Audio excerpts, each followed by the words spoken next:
बिस्मिल्लाहिर्रहमानिर्रहीम।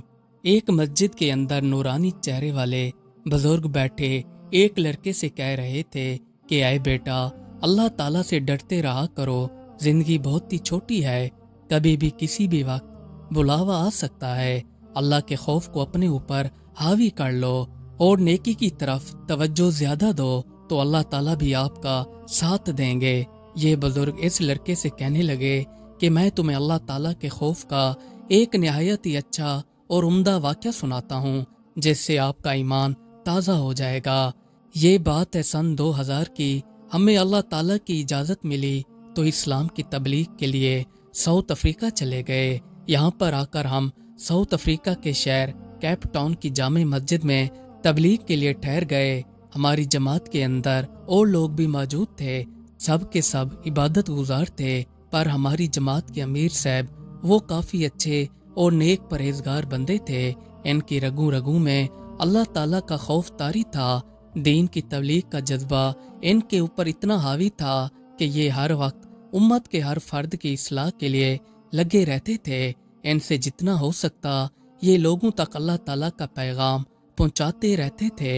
इनको जब भी मौका मिलता कि कोई भी भटका हुआ इंसान राह रास्त पर आ जाए, ये उनको अल्लाह ताला और उसके रसूल सल्लल्लाहु अलैहि वसल्लम की बातें सुनाकर अपना फरीजा पूरा कर लेते थे कि क्या पता कोई भटका हुआ इंसान वापस अपनी जिंदगी को संवारने के लिए इस्लाम के रास्ते पर चल पड़े और वो बंदा जहन्नुम की आग से बचकर जन्नत में जाने वाला बन जाए। एक दिन हम गश्त पर मामूल के मुताबिक चल पड़े। हम चंद लोग थे। हमारी इस ग्रुप की क़यादत अमीर साहब फरमा रहे थे। इस ग्रुप के अंदर मैं भी शामिल था। रात का वक्त था। हम एक नाइट क्लब के पास से गुजर रहे थे तो वहीं पर अमीर साहब ने नाइट क्लब के अंदर जाने का इरादा कर लिया और हमसे कहने लगे कि हमें इस नाइट क्लब के अंदर जाकर अल्लाह और उसके रसूल सल्लल्लाहु अलैहि वसल्लम की इताअत की दावत देनी चाहिए ताकि हम इस्लाम का पैगाम इन लोगों तक भी पहुंचा सकें। क्या पता ये भटके हुए लोग इस्लाम की तरफ आकर अपनी जिंदगी को संवार लें। अब कुछ लोगों ने अमीर साहब से इस गंदे और बेहयाई वाले अड्डे के अंदर जाने से इनकार कर दिया, पर अमीर साहब हमें अपने साथ लेकर अंदर चलने लगे और खसूसन ताकीद की कि अपनी नजरें नीची रखना और हमसे फरमाया कि इस्तग़फ़ार पढ़ते रहना और अल्लाह ताला से मदद फरमाते रहना। अगर कोई भी नाखुशगवार वाक़या गुजरे तो आप इस पर रद्द अमल नहीं देना बल्कि सब्र करना। अब हम जैसे ही नाइट क्लब के अंदर दाखिल हुए तो यहाँ पर मामूल के मुताबिक रश नहीं था, लोगों का हजूम बहुत कम था। यहाँ पर चंद लोग और नाइट क्लब का अमला मौजूद था। अमीर साहब को एक ड्रम बजाने वाला बंदा दिखाई दिया तो ये इनको अकेला पाकर इसके पास चले आए। यहाँ पर आकर अमीर साहब ने इनको तबलीग देना शुरू कर दी। अल्लाह ताला ने हमारी मदद की। अमीर साहब इस ड्रम बजाने वाले को जो भी बातें कर रहे थे इसने इन बातों पर कोई रद्द अमल नहीं दिया बल्कि ये खामोशी से हमारी बातें सुनता रहा। वो हम पर काफी हैरान हो रहा था और हमें तवज्जो से देख रहा था। जब हमारी बातें खत्म हो गईं तो इसकी बीवी सामने आ गई जो कि पीछे छुपकर हमारी बातें सुन रही थी। इसके दिल पर तबलीग की बातों ने ऐसा असर किया कि इसने उसी वक्त कहा कि मुझे कलमा पढ़ा लें। फिर अमीर साहब ने इसे कलमा पढ़ाकर मुसलमान कर दिया। इसने अपने शौहर से भी कहा कि तुम भी कलमा पढ़कर मुसलमान हो जाओ। चुनाचे उसी वक्त इसका शौहर भी कलमा पढ़कर मुसलमान हो गया। इसके बाद ये दोनों मियाँ बीबी हमारे साथ मस्जिद चले आए। हमने इसकी बीवी को मस्तूरात के पास भेज दिया ताकि इसकी अच्छी दरसो तदरीस हो सके। अब हमारी खुशी की इंतहा नहीं रही थी। हम एक ऐसे ग्रुप का हिस्सा थे जिस ग्रुप में हमने 2 लोगों को मुसलमान कर लिया था। हमें अपने ग्रुप पर काफी खुशी हो रही थी कि इनकी जिंदगी सीधे रास्ते पर आ गई है जो कि इस्लाम से काफी दूर थे। हमें दिली सुकून मिल रहा था। हमने अपने इन नए बहन भाई की खिदमत के लिए कोई कमी नहीं उठा रखी थी। ये दोनों 7 माह तक हमारे साथ रहे, यहाँ तक कि इन्होंने घर वापस जाने का भी नहीं सोचा। इन्होंने घर वालों से भी राब्ता नहीं किया और इनको कुछ भी नहीं बताया। इस दौरान ये हमसे दीन के बारे में बहुत कुछ सीखते रहे। अब हमारा वक्त खत्म होने लगा तो हमने इन दोनों को एक मुसलमान फैमिली के सपुर्द कर दिया और वापस अपने मुल्क चले आए।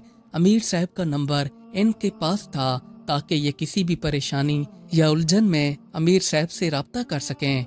1 साल गुजरने के बाद इस खातून का अमीर साहब के पास फोन आ गया तो ये रोते हुए अमीर साहब से बात करने लगी और अमीर साहब से पूछने लगी कि दौरान सफर मेरे हाथ का दास्ताना खुलने की वजह से गैर महरम की नजर मेरे हाथ पर आ पड़ी, क्या मेरी बख्शिश हो जाएगी? अमीर साहब ने इस औरत को तसल्ली दी और फिर मोबाइल बंद करके रोने लगे और हमसे कहने लगे कि वो औरत जो नाइट क्लब में लोगों के सामने फाहिश माहौल में रह रही थी और आज इस पर अल्लाह ताला के डर और खौफ का ये मामला था कि हाथ का दस्ताना खुलने की वजह से पूछ रही थी कि मेरी बख्शिश हो जाएगी या नहीं। ये कुर्बत इलाही की दलील है। 2 बंदे आपस में एक सफर पर जा रहे थे। इनमें से एक मुसलमान था और दूसरा ईसाई था। सफर काफी लंबा था तो इन दोनों ने इरादा किया कि हम इकट्ठे ही ये सफर तय करेंगे। अब ये मुख्तलिफ रास्तों से गुजरते हुए अपना सफर तय करते गए। इनका सफर बाकी 2 दिन का था। इनके पास खाने पीने का सामान खत्म हो चुका था। ये दोनों सोचने लगे कि अब 2 दिन बाकी बचे हैं और हमारे पास खाने को कुछ नहीं है। मुसलमान बंदे ने इस ईसाई बंदे को तजवीज दी कि हम दुआ करते हैं, एक दिन मैं दुआ करूंगा कि खाना मिल जाए और दूसरे दिन आप दुआ कीजिएगा। ईसाई ने कहा चलो ठीक है, पहले दिन आप दुआ कर लीजिए। मुसलमान बंदे ने अल्लाह ताला से दुआ की कि हमारे पास खाने पीने का सामान खत्म हो चुका है, हमारी मदद फरमाएं। मुसलमान ने जैसी दुआ मांग कर खत्म की तो कुछ ही देर में एक बंदा गर्म गर्म खाना लेकर इन दोनों के पास आ गया। इन दोनों ने खाना खाया। मुसलमान ने अल्लाह ताला का शुक्र अदा किया कि आपने मेरी ऐसी सही बंदे के सामने लाज रख ली। फिर ये खाना खाकर सो गए। जैसे ही दूसरा दिन हुआ तो दूसरे दिन ईसाई की दुआ मांगने की बारी थी। ईसाई ने दुआ मांगी तो इसकी भी दुआ कबूल हो गई। जब मुसलमान बंदे ने देखा कि ईसाई की दुआ कबूल हो गई तो ये दिल ही दिल में उदास होने लगा कि ईसाई बंदे की दुआ कैसे कबूल हो गई। इसका खाने को दिल नहीं चाह रहा था। जब ईसाई ने देखा कि मुसलमान बंदे पर उदासी छाई हुई है तो इसने मुसलमान बंदे से कहा कि आप खाना खाइए, मैं आपको 2 खुशखबरियां सुनाऊंगा। जब मुसलमान ने इसकी ये बात सुनी तो फिर ये खाना खाने लगा। जब ये खाना खाकर फारिग हो गए तो मुसलमान बंदे ने कहा कि आप मुझे 2 खुशखबरियां सुनाने वाले थे, मुझे सुनाए वो कौन सी खुशखबरियां हैं। ईसाई ने कहा कि पहली खुशखबरी ये है कि मैं कलमा पढ़कर मुसलमान हो गया हूँ और दूसरी खुशखबरी ये है कि मैंने अल्लाह ताला से दुआ की थी कि अगर इस बंदे का आपके यहाँ कोई मकाम है तो इसकी वजह से हमें खाना अता फरमा दें। तो अल्लाह ताला ने दुआ कबूल फरमा ली और हमें खाना अता फरमा दिया।